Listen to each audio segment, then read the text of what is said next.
My channel.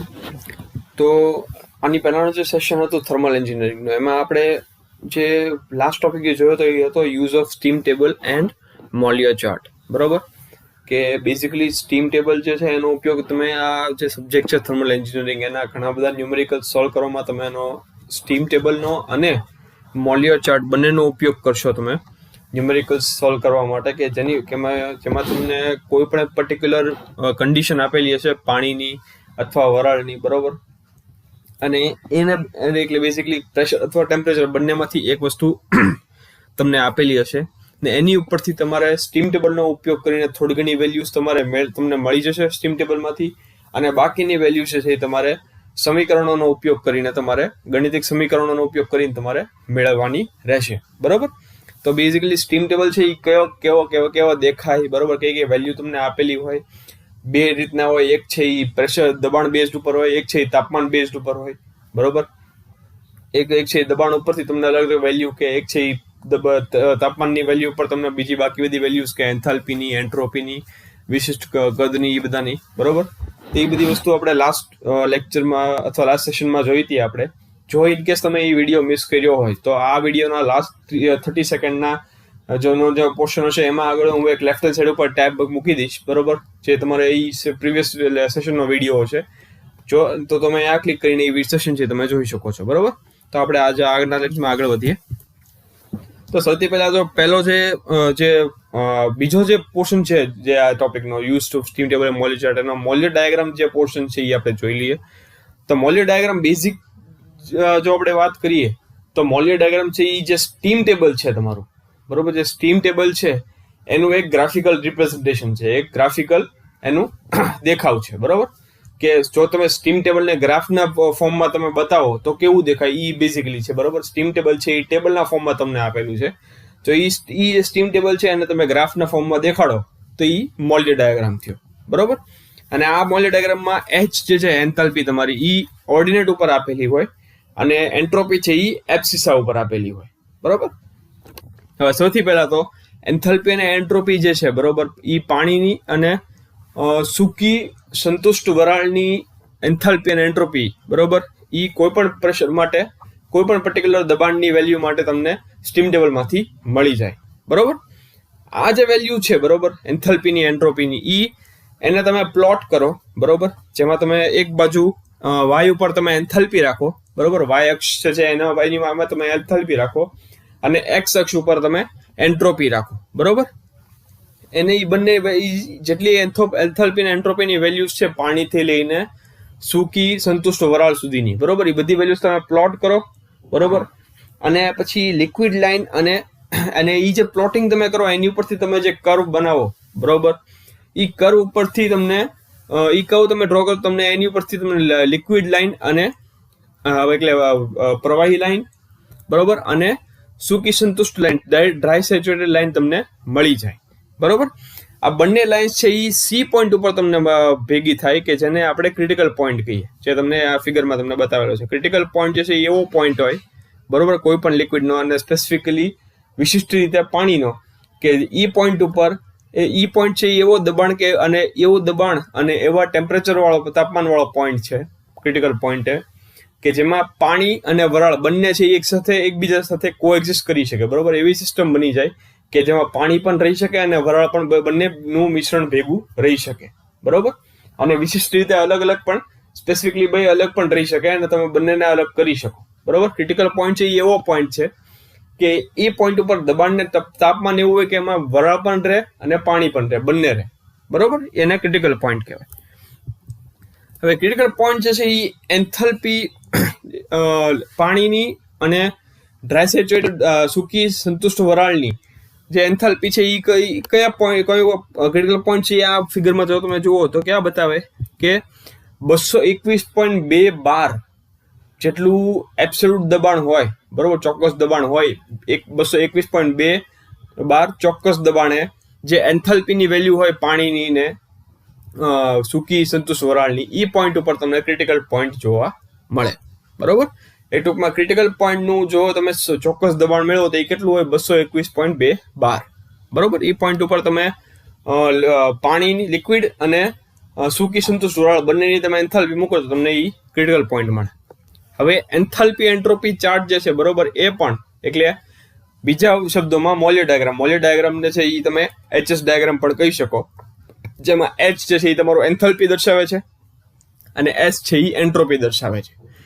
તો બીજા શબ્દોમાં તમે મોલિયર જે ડાયાગ્રામ છે બરોબર, એને તમે એન્થાલ્પી એન્ટ્રોપી ચાર્ટ અથવા HS ડાયાગ્રામ પણ તમે કહી શકો. તો HS ડાયાગ્રામ જે છે એ TS ડાયાગ્રામની જેમ જ ખૂબ જ અગત્યનું છે અને ખૂબ જ ઉપયોગી છે અલગ અલગ પ્રોબ્લેમ સોલ્વ કરવામાં, કે જેમ કે એન્ટ્રોપિક એક્સપાન્શન છે અને કોમ્પ્રેશન છે સ્ટીમનું, બરોબર. આઇસેન્ટ્રોપિક અને એક્સપાન્શન ને કોમ્પ્રેશન હોય સ્ટીમનું, કે જેમાં કહેવાય ને કે એવી રીતે પાણી જે વરાળ છે એનું દબાણ અને એક્સપાન્શન ને કોમ્પ્રેશન થાય, કે જેમાં એવી સિસ્ટમ હતા કે જેમાં એ જ્યારે કોમ્પ્રેસ કે એક્સપાન્ડ થાય સ્ટીમ વરાળ તમારી, ત્યારે એની એન્ટ્રોપી છે એ કોન્સ્ટન્ટ રહે, બરોબર. કોન્સ્ટન્ટ એન્ટ્રોપી અચળ એન્ટ્રોપી તમારું જે વરાળ છે એ દબાણ અને એનું કમ્પ્રેશન અને એક્સપાન્શન થાય, બરોબર. એ માટે આપણે પ્રોબ્લેમ સોલ્વ કરવા માટે તમને આ HS ડાયાગ્રામ છે ખૂબ જ ઉપયોગી રહે. હવે એકચ્યુઅલ ડાયાગ્રામ તમે જો તો એમાં એબ્સિસા છે જે ડાયાગ્રામનું એ શું દર્શાવે છે, 1 kg પાણીની એન્ટ્રોપી બતાવે છે, બરોબર. જે એબ્સિસા છે ડાયાગ્રામનું એ તમને બતાવે શું બતાવે છે, 1 કિલો પાણી અને વરાળની એન્ટ્રોપી દર્શાવે છે, બરોબર. એટલે અને એ પણ ક્યાં, પાણીના ફ્રીઝિંગ પોઈન્ટની ઉપર, બરોબર. કેમ કે પાણીની ફ્રીઝિંગ પોઈન્ટની નીચે હોય તો અહીંયા આગળ તમને વરાળ જોવા ન મળે, અહીંયા અને પાણીમાં તમને જોવા ન મળે. તો પાણીનો જે ફ્રીઝિંગ પોઈન્ટ છે એની ઉપર તમને 1 કિલો પાણી અને વરાળ માટે તમને એન્ટ્રોપી બતાવે એબ્સિસા છે, બરોબર. અને જે વર્ટિકલ ઓર્ડિનેટ છે, ઊભું ઓર્ડિનેટ છે, એ શું બતાવે, વિશિષ્ટ એન્થાલ્પી બતાવે, બરોબર. આ ફિગરમાં તમે જોઈ શકો છો. જે વર્ટિકલ ઓર્ડિનેટ છે તમને વિશિષ્ટ એન્થાલ્પી બતાવશે અને એબ્સિસા છે તમને એ ફ્રીઝિંગ પોઈન્ટ ઉપર, પાણીના ફ્રીઝિંગ પોઈન્ટની ઉપર તમને 1 કિલો પાણી અને વરાળ માટેની એન્ટ્રોપી તમને બતાવશે, બરોબર. એટલે અથવા તો બીજા શબ્દોમાં તમે એને વિશિષ્ટ એન્ટ્રોપી પણ કહી શકો, બરોબર. હવે આ ડાયાગ્રામ જે છે એ બે ભાગમાં કહેવાય ને કે વેચાયેલું હોય અને એ કેવી રીતે વેચાયેલું, એક સિંગલ લાઈનથી, એક એવી રેખા હોય કે જે આ મોલિયર ડાયાગ્રામને 2 ભાગોમાં વેચી નાખે, બરોબર. કે જેને સેચ્યુરેશન લાઈન કહેવાય, સંતુષ્ટિ લાઈન કહેવાય, સંતુષ્ટ લાઈન કહેવાય, બરોબર. એ જે સંતુષ્ટ લાઈન છે, સેચ્યુરેશન લાઈન છે, એની નીચેના ભાગમાં, બરોબર, તમારી જે વરાળ હશે એ વેટ હશે, બરોબર. એ સંતુષ્ટ લાઈન શું કામ બતાવે કે ઈ પોઈન્ટ ઉપર, ઈ લાઈન ઉપર જ્યારે તમારી વેલ્યુ હોય, પછી ગમે વેલ્યુ હોય, એન્થાલ્પીની હોય કે એન્ટ્રોપીની હોય, ઈ લાઈન ઉપર જ્યારે તમારી વરાળ હોય એટલે ઈ વરાળ છે એ તમારી સંતુષ્ટ વરાળ હોય. એટલે એમાં સૂકી સંતુષ્ટ વરાળ હોય એટલે એમાં ભેજનું જરાય પ્રમાણ 0% પ્રમાણ હોય, બરોબર. ઈ લાઈન ઉપર જો તમારી વેલ્યુ તમને મળે એટલે તમારી જે વરાળ છે એ સૂકી સંતુષ્ટ વરાળ થઈ જાય, એમાં ભેજનું પ્રમાણ જરાય ન રહે. ઈ લાઈનની નીચે જો તમને વેલ્યુ મળે તો એ તમારી એની લાઈન તમે નીચે ઉતરો તો તમને તમારી જે વરાળ જે છે એ ભીની વરાળ કહેવાય, ભેજવાળી વરાળ કહેવાય, બરોબર. અને એ જે નીચેનો જે રીજન છે, નીચેનો જે એરિયા છે, બરોબર, સેચ્યુરેશન લાઈન નીચેનો, ત્યાં આગળ જે વરાળની જે ટેમ્પરેચર છે, બરોબર, વરાળનું તાપમાન ઈ અચળ રહે. કોઈ પણ આપેલા દબાણે ઈ રીજન, ઈ લાઈનની નીચે તમને વરાળ મળે તો ઈ વરાળનું તાપમાન છે એ અચળ હોય. અને એની ઉપરની વાત કરો તો ઈ સેચ્યુરેશન લાઈન નીચે તમને ભીની વરાળ મળે. જો સેચ્યુરેશન લાઈનની ઉપર તમે જાઓ તો તમને મળે સુપરહીટેડ વરાળ, બરોબર. ને ઈ ઉપરનું જે રીજન છે જ્યાં તમને સુપરહીટેડ વરાળ મળે છે, ત્યાં આગળ તમારું વરાળનું જે તાપમાન છે એ કોઈ પણ આપેલા દબાણે ધીમે ધીમે વધતું હોય, બરોબર. એટલે આપેલા દબાણે સેચ્યુરેશન લાઈન નીચે તમારી વરાળ હોય તો એનું તાપમાન છે અચળ છે. અને સેચ્યુરેશન લાઈનની ઉપર જાઓ તમે તો ત્યાં આગળ કોઈ પણ આપેલા દબાણે તમને તમારું તાપમાન છે વરાળનું એ વધતું રહે, બરોબર. હવે મોલિયર ડાયાગ્રામની અંદર કેટલી લાઈન હોય તમે જોયો, તમે આ નીચે તમને આપેલું છે. પહેલું છે ડ્રાયનેસ ફ્રેક્શન લાઈન, બરોબર. પછી અચળ દબાણવાળી લાઈન, કોન્સ્ટન્ટ વોલ્યુમ લાઈન. પછી અચળ કદવાળી લાઈન, કોન્સ્ટન્ટ વોલ્યુમ લાઈન. પછી કોન્સ્ટન્ટ પ્રેશર લાઈન એટલે કે અચળ દબાણવાળી લાઈન. ચોથી છે આઇસોથર્મલ લાઈન અથવા તો અચળ તાપમાનવાળી લાઈન. પાંચમું છે આઇસેન્ટ્રોપિક લાઈન એટલે કે અથવા બીજા શબ્દોમાં અચળ એન્ટ્રોપી વાળી લાઈન. અને છઠ્ઠું છે થ્રોટલિંગ લાઇન. બરોબર. નેક્સ્ટ ટોપિક છે તમારો થ્રોટલિંગ પ્રોસેસ. બરોબર. તો હવે જ્યારે પણ કોઈ પણ એક સ્ટીમનો ફ્લો થાય, બરોબર, ત્યારે વરાળનો એક વાવ થતો હોય, કોઈ પણ એક નાની ઓપનિંગ, નાની જગ્યામાંથી પસાર થતી હોય તમારી વરાળ જે છે, બરોબર, અથવા તો એવી એક જગ્યામાંથી કે જ્યાં આગળ કે રેસ્ટ્રિક્ટેડ એક જગ્યા પેસેજ હોય, રસ્તો હોય, બરોબર, બંને બાજુ ખૂબ જ નાનો તમને જગ્યા એક તો આપેલી હોય, અને એમાંથી તમારી વરાળ જે છે ખૂબ જ નાની જગ્યામાંથી પાસ આગળ વધતી હોય, વાવ થતો હોય, તો એ ટ્રાવેલ કેવી રીતે કરે? એમાંથી બહુ નાની જગ્યામાંથી વરાળ તમારી જાય એટલે શું થાય કે જ્યાંથી આવે છે ત્યાં આગળ એનું દબાણ છે ખૂબ જ વધારે છે, પણ જ્યારે જેવી ખૂબ જ નાની જગ્યામાંથી પસાર થાય તમારી વરાળ એટલે એનું જે દબાણ છે ખૂબ જ ઘટી જાય. અહીંયા આગળ તમારું સ્ટાર્ટિંગમાં તમારું દબાણ ખૂબ જ વધારે હોય, પાસ થયા પછી તમારું દબાણ ખૂબ જ ઘટી જાય. બરોબર. આવી જે તમારી જે આ જે પ્રોસેસ છે, તમારી પ્રક્રિયા જે થઈ ગઈ, તમારી વરાળ જે છે એ ખૂબ જ નાની જગ્યામાંથી પસાર થઈ ને એનું જે એનું દબાણ છે ખૂબ વધારે હતું, પછી ખૂબ ઓછું થઈ ગયું. આ જે પ્રક્રિયા છે એને થ્રોટલિંગ કરી કહેવાય, થ્રોટલ કરી થઈ કહેવાય. તમારી વરાળ છે એ થ્રોટલ થઈ કહેવાય. હવે આ જે નાની ઓપનિંગ છે એ જગ્યાએ એમાં કઈ કઈ વસ્તુ તમે જાણ કરી શકો? તો એમાં છે કે અલગ અલગ ડિવાઇસ, જેમ કે ઓરિફિસ છે, બરોબર, કેપિલરી ટ્યુબ છે, પોલો પ્લગ છે, બરોબર, પછી એડજસ્ટેબલ વાલ છે સાદા. એ બધા ટાઈપના જે આ બધા ડિવાઇસ છે, યંત્રો છે, એ થ્રોટલિંગ માટે ઉપયોગમાં આવે. હવે જ્યારે વાવ જે વરાળ છે એનો વાવ જે આવા થ્રોટલિંગ ડિવાઇસીસમાંથી થાય, થ્રોટલિંગ યંત્રોમાંથી થાય, ત્યારે એની પોટેન્શિયલ એનર્જીમાં કાંઈ ફેરફાર ન થાય. બરોબર. એની પોટેન્શિયલ એનર્જી સેમ જ રહે. બરોબર. એટલે કેમ કે શું કામ? કેમ કે લેવલ જે છે એ તમારું સેમ જ રહેવાનું. તમે ફિગરમાં તમે જુઓ, બરોબર, તો જે વાવનો છે એમાં કઈ એની હાઇટમાં કઈ ફેરફાર નથી થતો. વાવ કઈ પેલા નીચો પછી ઊંચો થઈ જાય, બરોબર, કે ઊંચો હોય તો નીચો થઈ જાય વાવ એનો, નીચેની બાજુથી વહેવા માંડે, એવું નથી થતું. લેવલ જે છે એ વાવનો સેમ જ છે. બરોબર. જે લાઈનમાં વાવ થતો એ જ લાઈનમાં વાવ થાય છે. એમાં કઈ એની હાઇટમાં કઈ વધઘટ નથી થતી. એટલે એને માટે એની પોટેન્શિયલ એનર્જીમાં કાંઈ ફેરફાર નહીં થાય, કાંઈ બાહ્ય કામ પણ નથી થતું. બરોબર. કાંઈ બાહ્ય કામ પણ નહીં થાય.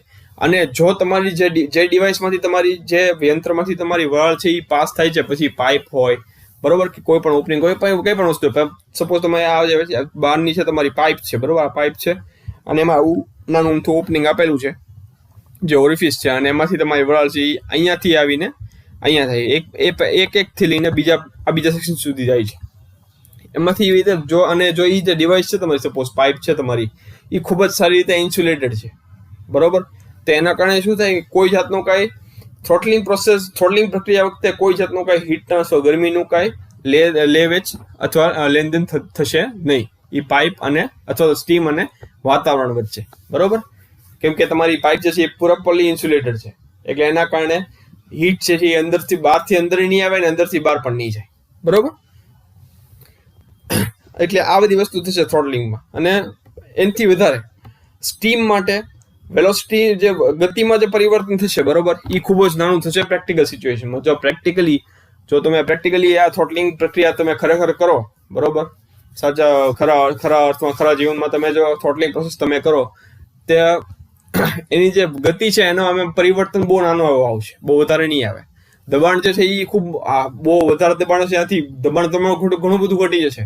પણ જે ગતિ જે છે, હવે આઈડિયલી તમે જોવા જાઓ, બરોબર, તો પછી પ્રેશર અને જે દબાણ અને ગતિ છે એ બંને એકબીજાને ઇન્વર્સલી પ્રોપોર્શન છે. જો તમારું દબાણ ઘટે તો તમારી વધવી જોઈએ ગતિ, અને જો તમારું દબાણ વધે તો તમારી ગતિ છે ઘટવી જોઈએ. બરોબર. તો આમાં તમે શું જોઈએ કે આમાં તમારે જે થ્રોટલિંગ પ્રક્રિયા થાય છે, એટલે એમાં શું થાય, તમારું જે વરાળની દબાણ છે તમારી વરાળની દબાણ છે એ ઘટે છે. બરોબર. તો એ દબાણ તમારું ઘટ્યું તો હવે આઈડિયલી શું થવું જોઈએ, તમારી જે ગતિ છે એ વધવી જોઈએ. બરોબર. મેં તમને વાત કરી કે દબાણ ને ગતિ છે એ ઇન્વર્સલી પ્રોપોર્શનલ છે, કે જો ગતિમાં જે ફેરફાર આવે એનાથી ઊંધો ફેરફાર વેલોસિટીમાં ગતિમાં આવે. જો દબાણ તમારું ઘટે તો ગતિ વધી, દબાણ વધ્યું તો ગતિ ઘટી. તો આ જે પ્રક્રિયા છે એમાં શું થવું, તમારું દબાણ છે એ ઘટે છે, તો આઈડિયલી થવું શું જોઈએ કે તમારી ગતિ વધવી જોઈએ.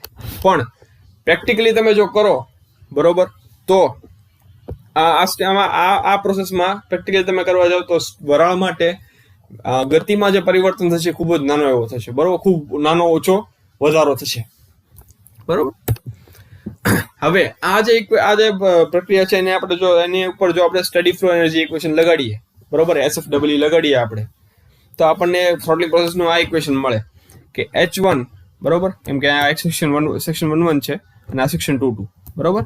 તો H1 વત્તા V1 સ્ક્વેર બાય 2, બરોબર, આ તમારી કાઇનેટિક એનર્જી છે, વત્તા GZ1 આ તમારી પોટેન્શિયલ એનર્જી, વત્તા Q122, બરોબર, ઇક્વલ ટુ સેક્શન 2 ના H2 વત્તા V2 સ્ક્વેર બાય 2 વત્તા GZ2 વત્તા W12, બરોબર.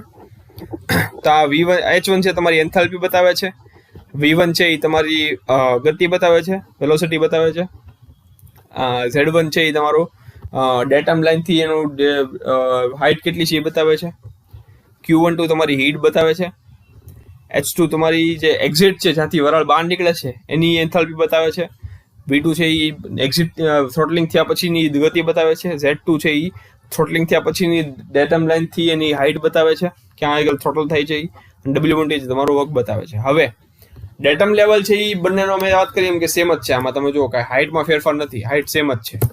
તો Z1 બરાબર Z2 થઈ ગયું, બરોબર, એટલે ઈ ટર્મ નીકળી ગઈ, અને H1 બરાબર H2 થઈ ગયું, બરોબર, કેમ કે Z1 બરાબર Z2 ને H1 બરાબર H2 થઈ ગયું. તાની પરથી તમને ખ્યાલ આવે કે ભાઈ બે બેઝિક તમે વાત કરો, Z1 બરાબર Z2 થઈ ગયું, બરોબર, તો આ બંને ટર્મ્સ નીકળી ગયા. હવે જે છે તમારી પાઇપ જતા એ ઇન્સ્યુલેટર છે, બરોબર, ઇન્સ્યુલેટર છે એટલે હીટ ટ્રાન્સફર કઈ થતું નથી, ગરમીની કઈ ટ્રાન્સફર નથી થતું, એટલે Q નીકળી ગયું, બરોબર. પછી વર્ક ડન કઈ થતું નથી, X બાહ્ય કઈ કામ નથી થતું, બરોબર, નથી કઈ અહીંથી કામ બહાર નીકળતું, બરોબર. તો આ W પણ નીકળી ગયું, આપણે પહેલા વાત કરીએ એમ. અને આપણે એ પણ વાત કરીએ અહીંયા આગળ જો કે વેલોસિટી ગતિમાં પરિવર્તન છે એ ખૂબ જ નાનો છે, ખૂબ જ નાનો ગતિમાં પરિવર્તન છે, એટલો તમે એને નકારી શકો, બરોબર.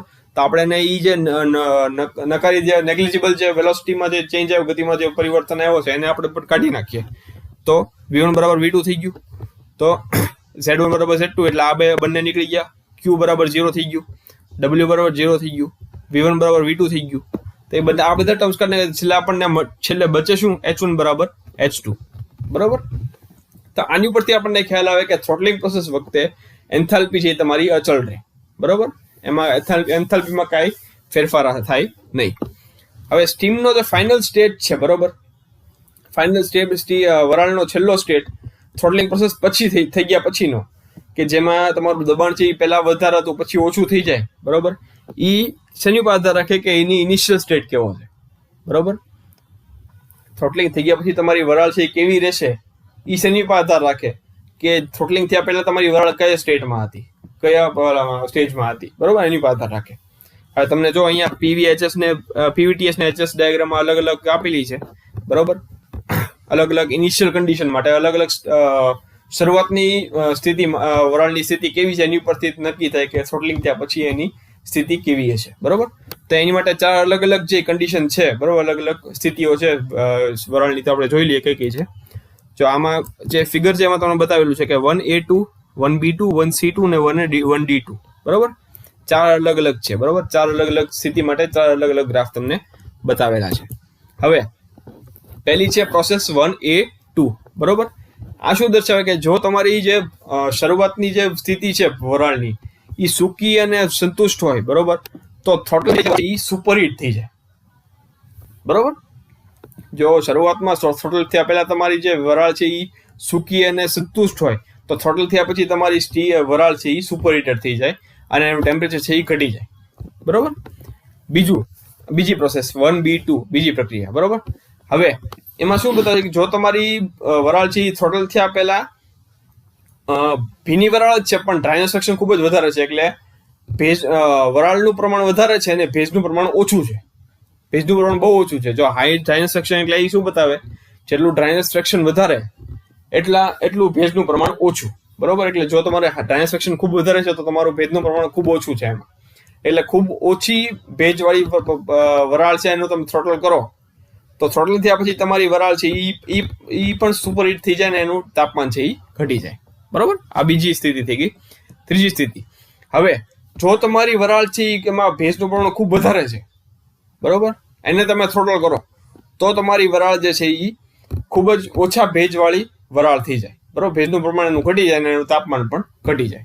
અને ચોથી સ્થિતિ, જો તમે જે થ્રોટલ કરો છો એ પાણી નથી, એ વરાળ નથી પણ સંતુષ્ટ પાણી છે, સેચ્યુરેટેડ વોટર છે, પાણી છે, પાણીને તમે થ્રોટલ કરો તો એ શું બની જાય,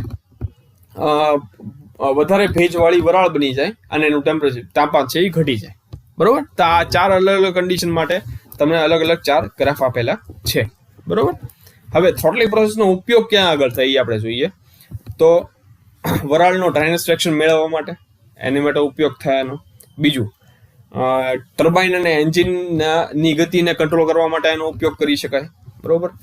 અને ત્રીજું, રેફ્રિજરેટિંગ સિસ્ટમ છે, બરોબર, જે તમારી ફ્રીજમાં એમાં યુઝ થાય, એસીમાં યુઝ થાય, રેફ્રિજરેટિંગ સિસ્ટમ છે એમાં આનો યુઝ થાય કન્ડેન્સરનો દબાણ ઘટાડવા માટે અને એને ફરીથી ઇવેપોરેટરના દબાણ સુધી લાવવા માટે, બરોબર. આપણે રેફ્રિજરેશન સાયકલ તમે લગભગ ભણ્યા હશો, ન ભણ્યા તો મને ખ્યાલ નથી, પણ કન્ડેન્સર પ્રેશર છે એ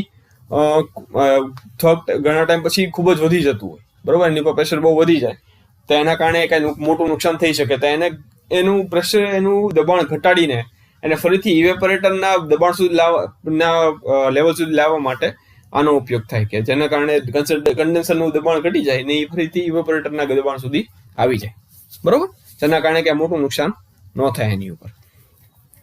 તો હવે સ્ટુડન્ટ્સ, આજનો વિડીયો આપણે અહીંયા સુધી રાખીએ. હવે તમારે જે લાસ્ટ છે એક જ ટોપિક રહ્યો છે કે જે અલગ ટાઈપના જે કેલોરીમીટર છે, બરોબર, જેનો ઉપયોગ છે એ થ્રોટલિંગ પ્રોસેસ માટે અને ડ્રાયનેજ ફ્રેક્શન મેળવવા માટે આપણે જેમ વાત કરીએ કે પહેલો પોઈન્ટ શું હતો કે આ થ્રોટલિંગ પ્રોસેસ છે એનો ઉપયોગ ડ્રાયનેજ ફ્રેક્શન માટે થાય છે, વરાળને મેળવવા માટે. તો એ ડ્રાયનેજ ફ્રેક્શન એ માટેના અલગ અલગ જે કેલોરીમીટર છે જેનો ઉપયોગ થાય છે થ્રોટલિંગ પ્રોસેસ કરીને ડ્રાયનેજ ફ્રેક્શન મેળવવા માટે, એ આ તમારો લાસ્ટ ટોપિક રહ્યો છે. 4 ટાઈપના જે કિલોમીટર છે એ આપણે નેક્સ્ટ ટોપિકમાં લઈશું, પછી આપણે ન્યુમેરિકલ્સ ઉપર જઈશું, બરોબર.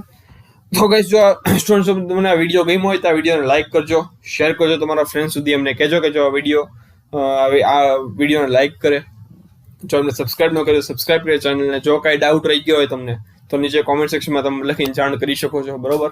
અને ફાઇનલી ગાઈસ, ફરીથી કહીશ કે દર વખતે વિડીયોની જેમ કે કોરોના વાયરસની મહામારી છે હજી આપણા દેશમાંથી ગઈ નથી, આપણા વાતાવરણમાં છે હજી. ભલે રસીકરણ જે છે એ 16 જાન્યુઆરીથી શરૂ થવાનું છે, બરોબર. એ ખૂબ જ સારી વસ્તુ છે આપણે માટે. હવે આપણે વધારે સુરક્ષિત છીએ, પણ એનો મતલબ એમ નથી કે આપણે આપણા જે સેફટી સાથે કોઈ પણ જાતનું કંઈ કોમ્પ્રોમાઇઝ કરવાનું છે રસીકરણ મેળવ્યા પછી. એટલે ઇન કેસ તમે રસીકરણ કરાવી લ્યો તો પણ એ કરાવ્યા પછી પણ ઘરની બહાર નીકળો તો માસ્ક વગર ના નીકળતા. બધે સેફટીનો ગાઈડલાઇન્સ છે એનો પૂરેપૂરો અમલ કરજો, સોશિયલ ડિસ્ટન્સિંગ જાળવજો, બરોબર. બાકી તમારી ઇમ્યુનિટી વધારે તો ગરમ ખોરાક લેજો, ઘરમાં હો તો હાથને સાબુને પાણીથી ધોજો, બહાર હો તો કોઈ પણ વસ્તુને અડો તો એ પછી તમે તરત સેનિટાઈઝ કરો તમારા હાથને. બાકી મેં તમને કીધું એમ ગરમ ખોરાક લ્યો, ઠંડો ખોરાક ટાળો આવા ટાઈમમાં, જેના કારણે તમારી ઇમ્યુનિટી વધી શકે, બરોબર. તો ગરમ પાણી પીઓ, એક્સરસાઇઝ કરો, તમારું ધ્યાન રાખો, તમારી ફેમિલીનું ધ્યાન રાખો, અને તમારા સુધી આવવાનો સારો કોન્ટેન્ટ પહોંચાડો. બાકી finally guys, good bye, good night, take care, thank you.